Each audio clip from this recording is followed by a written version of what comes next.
Hi friends, എല്ലാവർക്കും drive and ഫുഡിലേക്ക് സ്വാഗതം. അപ്പോൾ ഇന്ന് നമ്മൾ തയ്യാറാക്കാൻ പോകുന്നത് ഒരു കേക്ക് റെസിപ്പിയാണ്. ട്രെൻഡി ആയിക്കൊണ്ടിരിക്കുന്ന സീബ്ര കേക്കാണ്. അപ്പോൾ എങ്ങനെയാണെന്ന് നോക്കാം.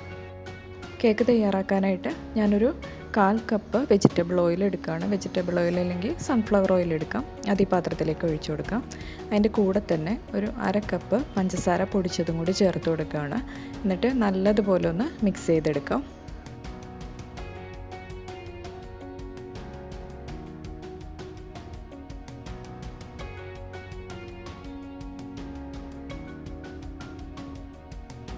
ഇനി നമ്മൾ ആ വെജിറ്റബിൾ ഓയിലും പഞ്ചസാരയും കൂടി മിക്സ് ചെയ്ത് ആ മിക്സിലേക്ക് 1 കപ്പ് ഗോതമ്പ് പൊടി ചേർത്ത് കൊടുക്കാം. അതിൻ്റെ കൂടെ തന്നെ 1 സ്പൂൺ ബേക്കിംഗ് പൗഡറും കൂടി ചേർത്ത് കൊടുക്കാം. എന്നിട്ട് നല്ലതുപോലെ മിക്സ് ചെയ്തതിന് ശേഷം ഒന്ന് അരിച്ചെടുക്കാം.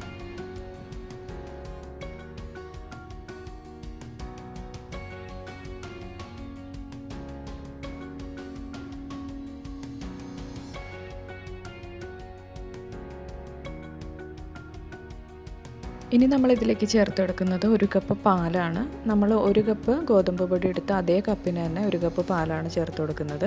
അപ്പോൾ കുറേശ്ശെ ചേർത്ത് കൊടുത്തതിന് ശേഷം നമുക്കൊന്ന് മിക്സ് ചെയ്തെടുക്കാം. അപ്പോൾ മിക്സ് ചെയ്തെടുക്കുമ്പോൾ ഒരേ ഡയറക്ഷനിൽ തന്നെ ഒന്ന് മിക്സ് ചെയ്യുക. കട്ടയെല്ലാം മാറ്റി നല്ലതുപോലെ ഒന്ന് മിക്സ് ചെയ്തെടുക്കുക. കട്ടയൊന്നും ഇല്ലാതെ നന്നായിട്ട് തന്നെ മിക്സ് ചെയ്തെടുക്കാം ഇതേ രൂപത്തിൽ.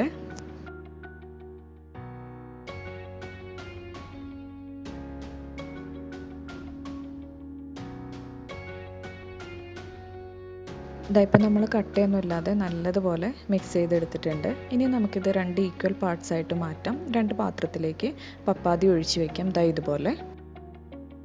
ഇനി നമുക്ക് ഈ എടുത്തു വെച്ചിരിക്കുന്ന മിക്സിൽ ഒന്നിലേക്ക് കോഫി പൗഡറും ഓയിലും കൂടി മിക്സ് ചെയ്തത് ചേർത്ത് കൊടുക്കാം. അപ്പോൾ ഞാൻ ചേർത്ത് കൊടുക്കുന്ന ടൈമിൽ ഫോൺ ഓഫായി. അപ്പോൾ ഞാനിത് എടുത്തിട്ടില്ല. അപ്പോൾ ഞാൻ ചേർത്ത് കൊടുത്തിട്ടുണ്ട്. 1/4 കപ്പ് ഓയിലിൽ 1 ടീസ്പൂൺ കോഫി പൗഡർ മിക്സ് ചെയ്തതാണ് ഈ ചേർത്ത് കൊടുത്തിരിക്കുന്നത്. നല്ലതുപോലെ ഒന്ന് മിക്സ് ചെയ്തെടുക്കാം നമുക്ക്.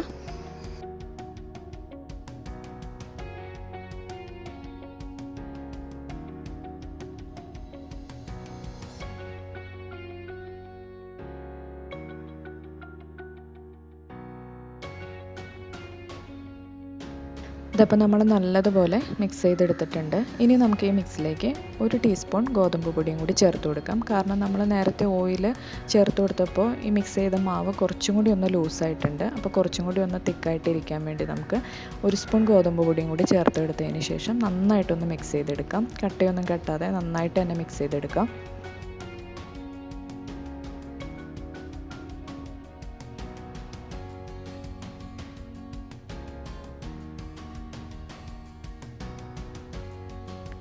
ഇതപ്പോൾ നമ്മൾ മിക്സ് രണ്ടും സെപ്പറേറ്റ് ആക്കി എടുത്ത് വെച്ചിട്ടുണ്ട്. ഇനി നമുക്കിത് വേറൊരു ഗ്രീസ് ചെയ്ത പാത്രത്തിലേക്ക് മാറ്റാം.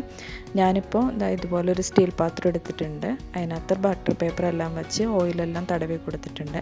ഇനി നമുക്കിതിലേക്ക് ഈ മിക്സ് കുറേശ്ശെയായിട്ട് ഒഴിക്കാം. അപ്പോൾ ഫസ്റ്റ് നമുക്ക് കോഫി മിക്സ് ചെയ്ത ആ ഒരു മിക്സ് ആദ്യത്തിൽ ഒഴിക്കാം. ലെയറായിട്ടാണ് നമ്മൾ ഒഴിക്കുന്നത്. എന്നാലാണ് ആ സീബ്ര കേക്കിൻ്റെ ഒരു ഇതിൽ നമുക്ക് കിട്ടുള്ളൂ. അത് കഴിഞ്ഞതിന് ശേഷം നമ്മൾ വൈറ്റ് മിക്സ് ഒഴിച്ചു കൊടുക്കാം. അതിൻ്റെ മുകളിലായിട്ട് പിന്നെയും കോഫി മിക്സ് ഒഴിച്ചു കൊടുക്കുക. അങ്ങനെ ഒഴിച്ചൊഴിച്ച് ആ ഒരു മിക്സ് കംപ്ലീറ്റ് ചെയ്യുക. ഇതപ്പോൾ ഞാൻ ചെയ്യുന്ന പോലെ തന്നെ ഓരോ മിക്സായിട്ട് ഒഴിച്ചൊഴിച്ച് കൊടുക്കുക. നമ്മൾ ഒഴിച്ചു കൊടുക്കുമ്പോൾ പെട്ടെന്ന് ഒഴിക്കാതെ പതിയെ ഒഴിച്ചതിന് ശേഷം ഇതുപോലെ സ്പൂൺ വെച്ചിട്ട് ഒന്ന് ലെവലാക്കി കൊടുക്കുക. അപ്പോൾ തന്നെ അത് സ്പ്രെഡായി വന്നോളും.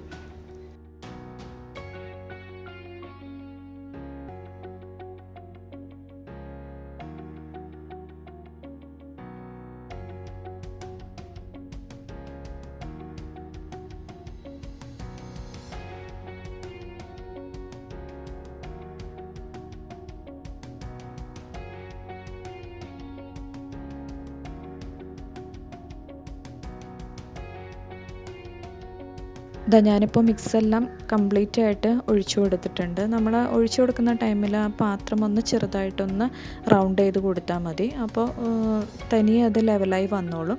പിന്നെ നമ്മൾ ഒഴിച്ചതിന് ശേഷം എന്തെങ്കിലും ഡിസൈനൊക്കെ ചെയ്യുന്നുണ്ടെങ്കിൽ നമുക്ക് ചെയ്യാം. ഇപ്പോൾ ഞാനിവിടെ ചെയ്തിരിക്കുന്നതെന്ന് പറഞ്ഞിട്ടുണ്ടെങ്കിൽ ചെറിയൊരു സ്റ്റിക്ക് വെച്ചിട്ട് ഒരു പൂവിൻ്റെ ഷേപ്പിൽ വരയ്ക്കുകയാണ് ചെയ്തിരിക്കുന്നത്. ചെറിയൊരു സ്റ്റിക്ക് എടുത്ത് നിങ്ങൾക്കിപ്പോൾ കാണാം ക്രോസ് ചെയ്ത് വരച്ചിട്ട് ഒരു പൂവിൻ്റെ ഷേപ്പിൽ പോലെയാണ് ഞാൻ വരച്ചിരിക്കുന്നത്.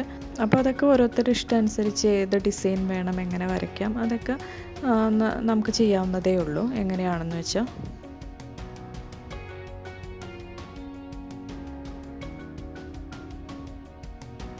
ഇനി നമുക്ക് കേക്ക് ഒന്ന് ബേക്ക് ചെയ്തെടുക്കാം. അതിനായിട്ട് ഞാനിവിടെ യൂസ് ചെയ്യുന്നത് ഒരു ഇഡ്ഡലി പാത്രമാണ്. അപ്പോൾ ഇഡ്ഡലി പാത്രത്തിൻ്റെ അടിയിൽ ഞാൻ കുറച്ച് ഉപ്പിട്ടതിന് ശേഷം ഒരു 10 മിനിറ്റ് പ്രീ ഹീറ്റ് ചെയ്തു.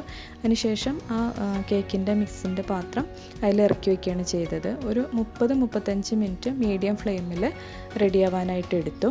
അതിനുശേഷം റെഡിയായെന്ന് അറിയാനായിട്ട് ഒരു സ്റ്റിക്ക് വെച്ചിട്ട് നമുക്കൊന്ന് കുത്തി നോക്കാം.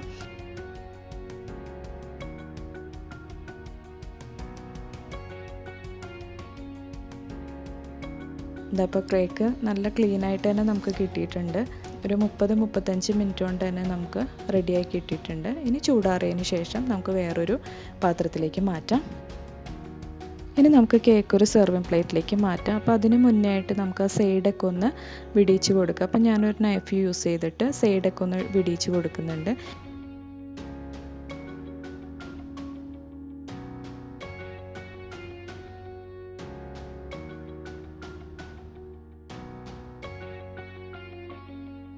ഇനി നമുക്ക് കേക്കിൻ്റെ അടിഭാഗത്ത് വെച്ച ആ ബട്ടർ പേപ്പർ ഒന്ന് റിമൂവ് ചെയ്ത് കളയാം. ഇതപ്പോൾ കണ്ടില്ലേ, കേക്കിൻ്റെ അടിവശമെല്ലാം നമുക്ക് നല്ല ക്ലീൻ ആയിട്ട് തന്നെ കിട്ടിയിട്ടുണ്ട്. കരിഞ്ഞൊന്നും പോയിട്ടൊന്നുമില്ല, നല്ല സോഫ്റ്റായിട്ട് തന്നെ കിട്ടിയിട്ടുണ്ട്. നമുക്കിതൊന്ന് കട്ട് ചെയ്തെടുക്കാം.